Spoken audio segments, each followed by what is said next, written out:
తడా media వార్తలకి స్వాగతం. ఈ నెల 4న హౌసింగ్ బోర్డ్ కాలనీలోని లలితానగర్ పోచమ్మ ఆలయం వద్ద జరిగే బోనాల ఉత్సవాలకు పట్టణ ప్రజలతో పాటు సమీపంలోని గ్రామాల ప్రజలు అధిక సంఖ్యలో హాజరై విజయవంతం చేయాలి అని హౌసింగ్ బోర్డు కాలనీ అధ్యక్షుడు మంచి రవి అన్నారు. కామారెడ్డి పట్టణంలోని హౌసింగ్ బోర్డు కాలనీలో శుక్రవారం పోచమ్మ ఆలయంలో ప్రత్యేక పూజలు, అభిషేకాలు నిర్వహించారు.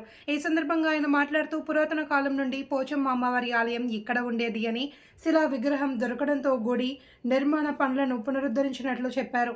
అమ్మవారి ఆశీస్సులతో సమృద్ధిగా వర్షాలు కురిసి పంటలు బాగా పండాలి అని, పట్టణ ప్రజలు ఆయురారోగ్యాలతో ఉండాలి అని వేడుకున్నారు. సమావేశంలో యజ్ఞం సంపత్ కుమార్ శర్మ మాట్లాడారు. పోచమ్మ ఆలయ విశిష్టతను తెలిపారు. కార్యక్రమంలో ఉత్సవ కమిటీ ప్రతినిధులు పాల్గొన్నారు.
కవర్ చేసి కంటిన్యూ చేసుకోవాలి.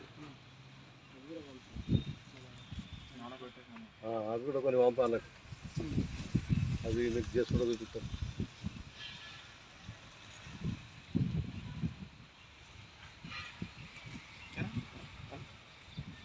వీడియో ఎట్లా కంటిన్యూ చేస్తాం, వీడియో ఎట్లా కంటిన్యూ చేస్తాం. ఒకటి ఇంకా కవర్ కట్టాలి, నీళ్ళకి ఇట్లా వర్షం వస్తుంది, అంత దూరం రావు.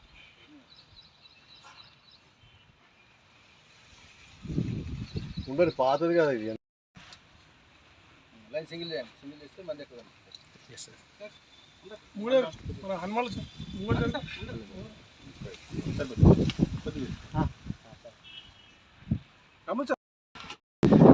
జగదంబ విశ్వపాలిని శ్రీ భవానీ మాతా కీ జై. యా దేవీ సర్వభూతేషు శక్తి రూపేణ సంస్థిత. నమస్తస్యై నమస్తస్యై నమస్తస్యై నమో నమః. ధార్మిక ఆధ్యాత్మిక భక్తమాషందరూ కూడా తెలియనిదేమనగా, మన కామారెడ్డి పట్టణము పశ్చిమ హౌసింగ్ బోర్డు కాలనీకి అత్యంత సమీపంలో ఏర్పడినటువంటి శ్రీ లలితానగర్ కాలనీలో ఇళ్ల మధ్యలో పురాతన కాలంలో ఈ పొలాల మధ్యలో ఎప్పటి నుంచో శిలారూపంలో పూజలు అందుకున్నటువంటి ఇక్కడ పోచమ్మ తల్లి విగ్రహాన్ని రాను పరిస్థితులకు అనుగుణంగా రోడ్లు ఎత్తులో అవడం వలన ఆ అమ్మవారు భూమిలో కూడా కూరుకుపోయే అవకాశం ఉందని చెప్పి ఇక్కడ ఉన్నటువంటి కాలనీవాసుల సంపూర్ణ సహకారంతో, భక్తులందరి సహకారంతో ఈరోజు ఈ యొక్క లలితానగర్లో ఉన్నటువంటి ఈ స్థలంలో ఈ ఆషాఢ శుక్రవారం నాడు ఈ పర్వకాలంలో ఉదయం విశేషంగా సువాసులందరూ కూడా వచ్చి ఆ అమ్మవారిని ఈరోజు స్థాపన చేయడం జరిగింది. కాబట్టి ఇది ఎంతోమందికి ఈ పక్క ప్రాంతం వాళ్ళకు వాళ్ళ ఇంట్లో శుభకార్యాలు జరిగినా, వివాహాలు జరిగినా పోచమ్మ టెంపుల్కు వెళ్ళామంటే చాలా దూరం కావడము, తర్వాత చాలామందికి ఊరు కామారెడ్డి పట్టణం విస్తరించడం వలన అక్కడ వరకు పోలేని వాళ్ళందరూ కూడా అనుకూలంగా ఇక్కడ ఆ అమ్మవారి ఆజ్ఞతోటి ఉంటుందని చెప్పి దీన్ని స్థాపన చేయడం జరిగింది. కాబట్టి ప్రతి ఒక్క భక్తులు కూడా మీ యొక్క సకుటుంబ సపరివార సమేతంగా ఇప్పుడు వచ్చే ఎల్లుండి ఆదివారం నాడు ఆషాఢ ఆదివారాన్ని పురస్కరించుకొని విశేష సంఖ్యలో హౌసింగ్ బోర్డు కాలనీ భక్తులందరూ కూడా సుమారుగా 500 నుంచి 1000 సంఖ్యలో అమ్మవారికి బోనాల సమర్పణ చేస్తున్నారు. కాబట్టి ప్రతి భక్తులు కూడా తమ యొక్క సకుటుంబ సపరివార సమేతంగా వచ్చి ఇక్కడ ఒక్క పోచమ్మ తల్లే కాదు, అటు పోచమ్మ, తర్వాత ముత్యాలమ్మ, తర్వాత లక్ష్మమ్మ, ఈ ముగ్గురు అమ్మవారు త్రిశక్తి స్వరూపంగా ఇక్కడ కొలువడం జరిగింది. కాబట్టి ప్రతి భక్తులు కూడా ఈ త్రిశక్తులను దర్శించి అమ్మవారి ఆశీస్సులు పొందవలసిందిగా మేము సవినయంగా అమ్మవారిని ప్రార్థన చేస్తున్నాము. జగదంబ మహారాజ్ఞికి మేము ఇక్కడ కాలనీ వాసులం అందరం ఈ ల్యాండ్ చూద్దామని పొలాలు ఉన్నాయని చెప్పి వెళ్ళడం జరిగింది. అయితే వెళ్తున్నప్పుడు ఏమైందంటే మాకు ఇక్కడ అనుకోకుండా ఒక శిలా విగ్రహం దొరికింది. ఆ శిలా విగ్రహము మాకు పోచమ్మ అని తెలిసింది. ఆ పోచమ్మ అని తెలియగానే దానికి మేము అభిషేకాలు ఈరోజు చేయించి మంచి రోజు ఉన్నదనే ఉద్దేశంతో గుడి నిర్మాణం చేద్దామనే ఉద్దేశంతో దాన్ని స్టార్ట్ చేయడం జరిగింది.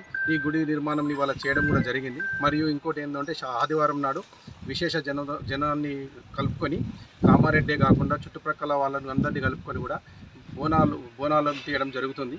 కాబట్టి దీన్ని పురస్కరించుకొని కామారెడ్డి వాసులే కాకుండా ప్రతి ఒక్క విలేజ్ నుంచి కూడా ఇక్కడికి లాస్ట్ ఆదివారం కాబట్టి అందరికీ సౌకర్యార్థంగా ఉంది. అందరూ కూడా ఈ బోనాలలో పాల్గొని విజయవంతం చేయగలరని కూర్చున్నాం. కామారెడ్డి ఆనుకొని ఉన్నటువంటి లలితానగర్ సమీపంలో ఇక్కడ ఉన్నటువంటి వెంచర్ గతంలో ఈ ప్రాంతం అంతా కూడా వ్యవసాయ భూములు.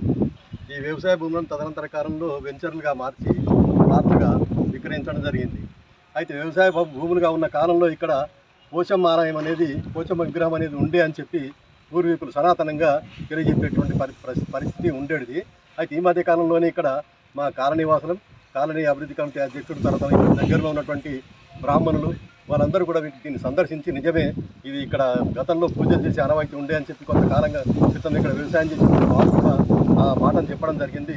వెనువెంటనే ఇక్కడ కాలనీవాసులం అందరం కలిసికట్టుగా ఏకమై సరే ఈ అమ్మవారిని మనం పూజలు చేసుకుందాం, ఇది ఆషాఢ మాసం కదా అని చెప్పి ఈ ఆషాఢ మాసంలో అమ్మవారికి అందరం కలిసి ఇతోధికంగా పూజలు చేశాం. ఈ రోజున మంచి రోజు ఉందని చెప్పి శుక్రవారం త్రయోదశి బాగుంది అని చెప్పి మా పురోహితుల యొక్క వారి ఆలోచన మేరకు పూజలు చేయడం జరిగింది. రేపు ఆదివారం నాడు ఘనంగా కాలనీవాసులు తర్వాత ఇతర ప్రాంతాల వాళ్ళు కూడా ఈ బోనాలను బాగా ఘనంగా